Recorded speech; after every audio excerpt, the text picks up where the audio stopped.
Halo, salam sejahtera. Berjumpa lagi dengan saya Mufidah Nur Amalia. Hari ini kita akan belajar mengidentifikasi nilai-nilai kehidupan dalam cerita pendek. Setelah mempelajari materi ini, kalian diharapkan mampu yang pertama, memahami informasi tentang nilai-nilai kehidupan dalam cerita pendek. Dan yang kedua, menemukan nilai-nilai kehidupan dalam cerita pendek.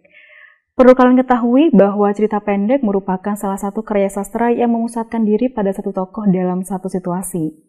Dalam cerita pendek, kita akan banyak menemukan berbagai karakter tokoh, baik protagonis maupun antagonis. Keduanya merupakan cerminan nyata dari kehidupan di dunia. Namun, dari karakter tokoh tersebut, kita dapat menemukan nilai-nilai kehidupan, yaitu perbuatan yang harus kita tiru dan perbuatan buruk yang harus kita jauhi. Sesuai dengan namanya, cerita pendek atau cerpen adalah cerita yang menurut wujud fisiknya berbentuk pendek. Ukuran panjang pendeknya suatu cerita memang relatif. Namun, pada umumnya cerita pendek merupakan cerita yang habis dibaca sekitar 10 menit atau setengah jam. Jumlah katanya sekitar 500 sampai 5.000 kata. Oleh karena itu, cerita pendek sering diungkapkan dengan cerita yang dapat dibaca dalam sekali duduk. Untuk memahami isi suatu cerpen, nilai-nilai yang ada di dalamnya, kita sebaiknya mengawalinya dengan sejumlah pertanyaan. Dengan demikian, pemahaman kita terhadap cerpen itu akan lebih terfokus dan lebih mendalam. Pertanyaan-pertanyaan itu dapat dikelompokkan yakni mulai dari pemahaman literal, interpretatif, integratif, kritis, dan kreatif. Untuk itu, kita pun dapat mengujinya dengan sejumlah pertanyaan. Pertanyaan tersebut dapat dijelaskan sebagai berikut. Yang pertama adalah pertanyaan literal. Contohnya, di mana dan kapan cerita itu terjadi? Kemudian, siapa saja tokoh cerita itu?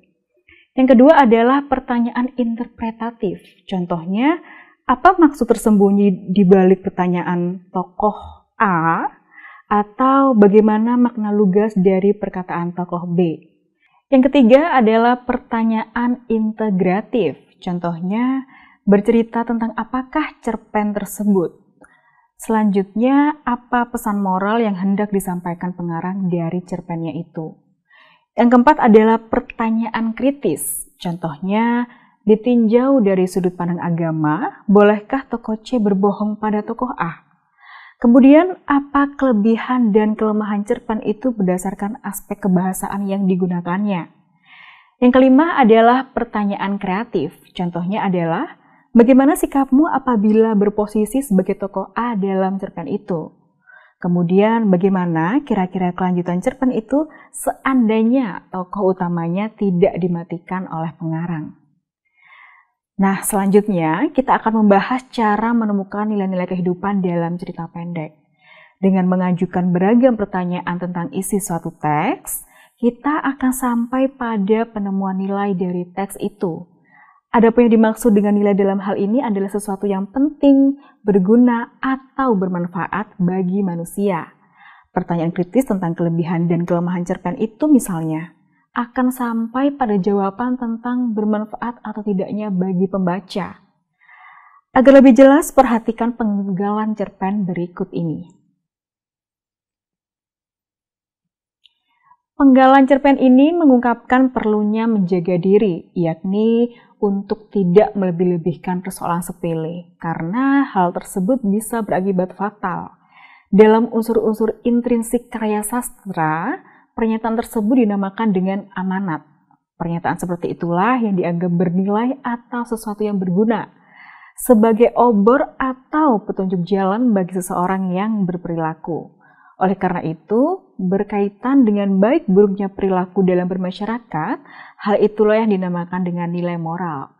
Nilai dari sebuah cerpen tidak hanya berkaitan dengan keindahan bahasa dan kompleksitas jalinan cerita.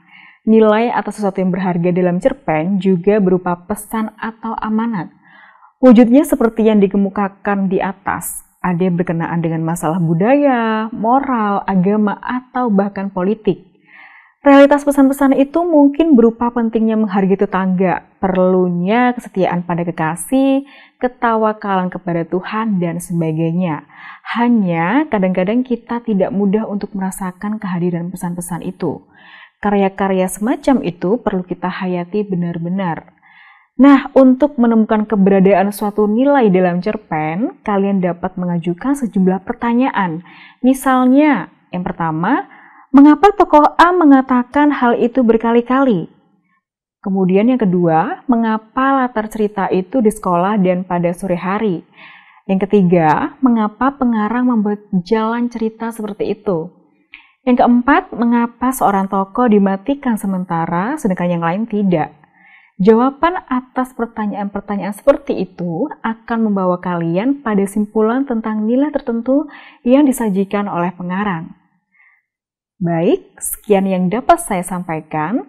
Semoga bermanfaat dan sampai jumpa pada topik selanjutnya. Terima kasih dan sampai jumpa.